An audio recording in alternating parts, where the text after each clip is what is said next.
Welcome to the final part of our trip, my trip to Florence. The final part of the final part of the The final final part. part indeed. First of all, thank you, Andrew. My pleasure. It's been fucking hell of a trip. It really has. What was your highlights? Well, let's run it from the start. My first highlight was just finding in the train station, because I rocked up there and my phone was I just bought a new phone, so it wasn't set up. I couldn't contact your man, and I was worried I'd miss him. But there he was. The train was like 15 minutes delayed or something, and but there you were. We met up. It was fine. We went back to mine, and we caned 45 bottles of wine. Am I exaggerating? Now, we had a small drink in my world. Andrew had a little bit too much, but That was night one. Was basically about the booze and catching up. Indeed.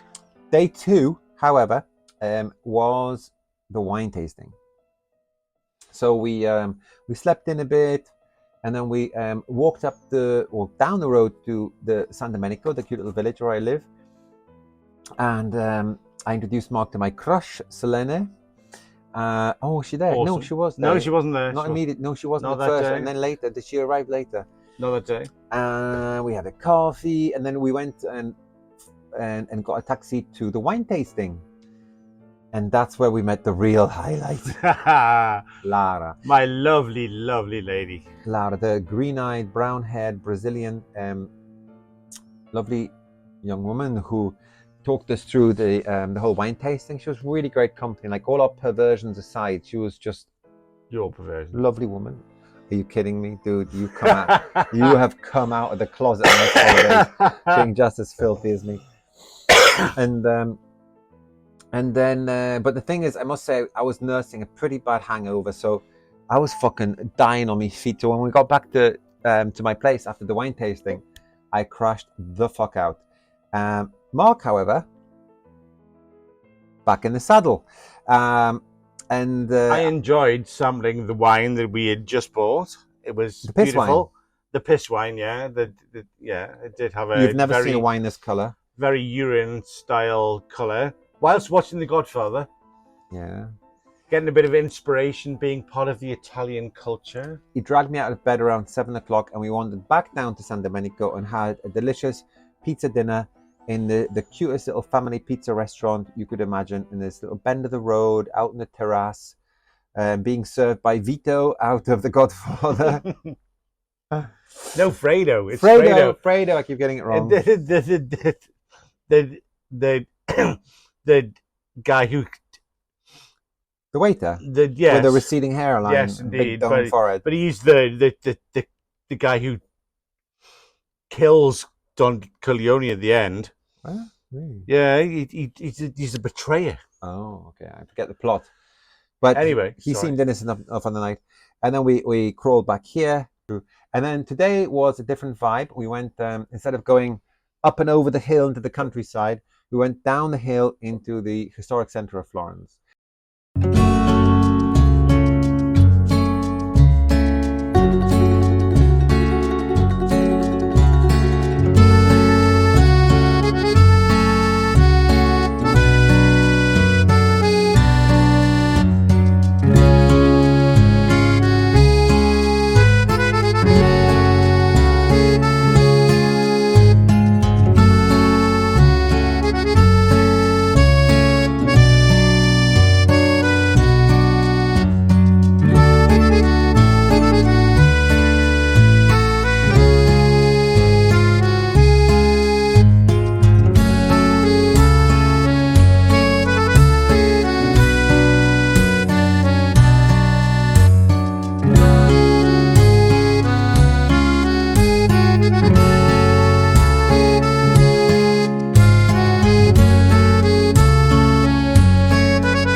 That's called the Vasari Corridor, and it was built by the Medici aristocracy so they could cross from the palace in town. With a palace on the other side of the river, without having to mingle with the hoi polloi. Oh, so in the top level sort of thing. Catch the bubonic plague, they just walk over all the dying peasants. Nice. And it features in the Dan Brown book about Florence. Da Vinci Code. No, I think that's his first one, isn't it? Yeah. No, it's in this.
Dropped us in the Piazza del Duomo, which is bang in right next to the famous Cathedral of Florence, the Duomo, Santa Maria del Fiore, as it's otherwise known.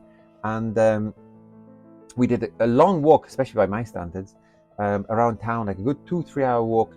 We hit the Piazza della Signoria. We saw the outside the Uffizi Gallery.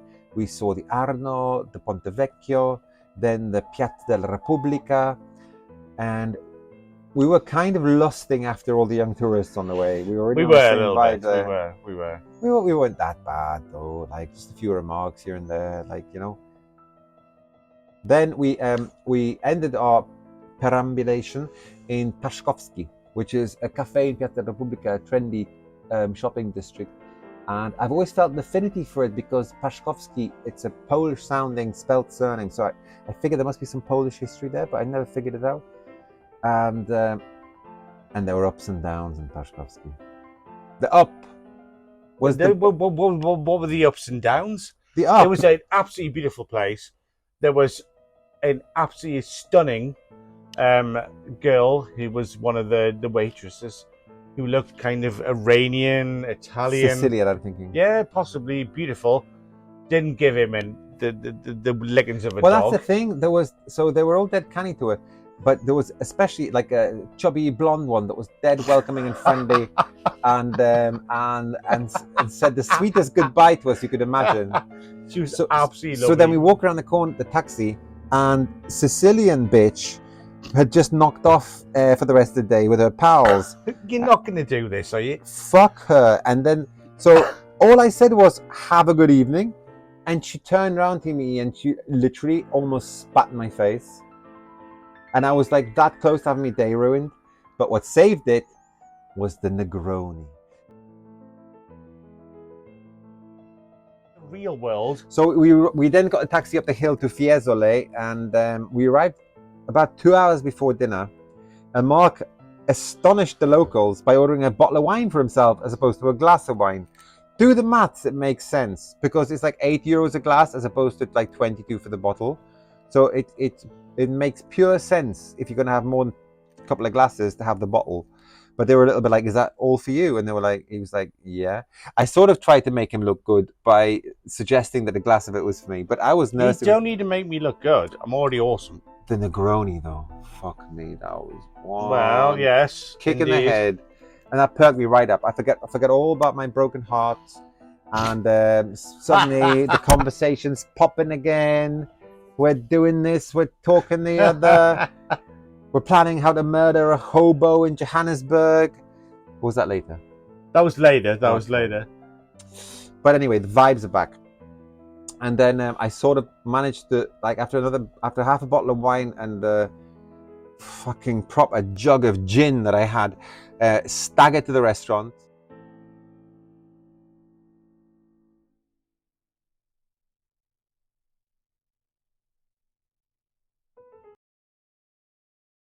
Redmond, tell me where we are.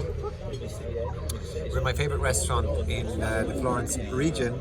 It's called Terrazza 45.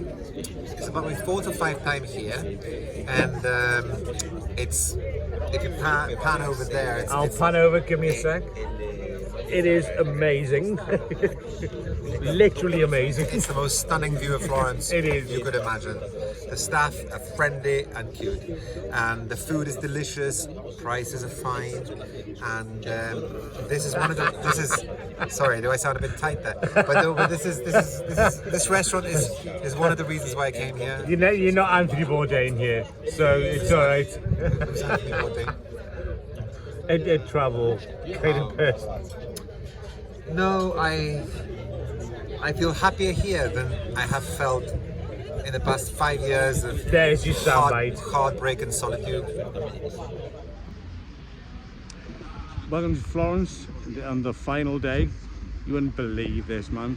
This restaurant we're in is the top of a hill in after a place we've just been in a little town.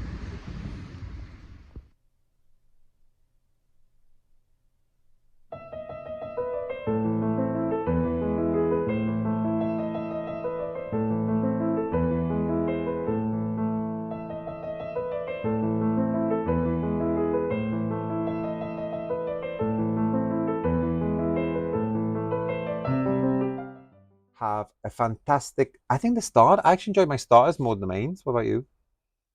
It was beautiful, The absolutely beautiful. anchovies, the view is amazing, right? Let's not dispute the fact that this is not just a normal restaurant.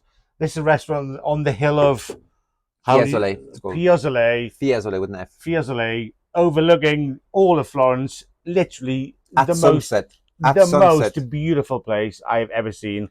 They And- could have served a dead dog. I wouldn't have cared because And- it was so beautiful. And we arrived at the perfect moment around 7:30, just as the sun was starting to set. So Florence was all rose gold and shadows, and it was just all shades of lovely. Again, the staff were dead nice, and we had a slap up Beano reward style meal, and we were going to stay for desserts, but by this time we'd been out for yonks. We'd been out all fucking day, so we were both a bit tired. So we got a taxi down the hill to mine. Mob took the trash out, and that brings us to where we are right now, which is And here we are, nursing our final drinks before bedtime. indeed. And I will finish this whole segment of saying, what a place. Andrew's apartment is simply beautiful. It is beautiful, you know. It's not Wall's End and all that sort of thing. It's unbelievable. Better than Brussels? It's better than Brussels. As you know, that's the purpose of coming here, you know, and I will be back soon to see this place.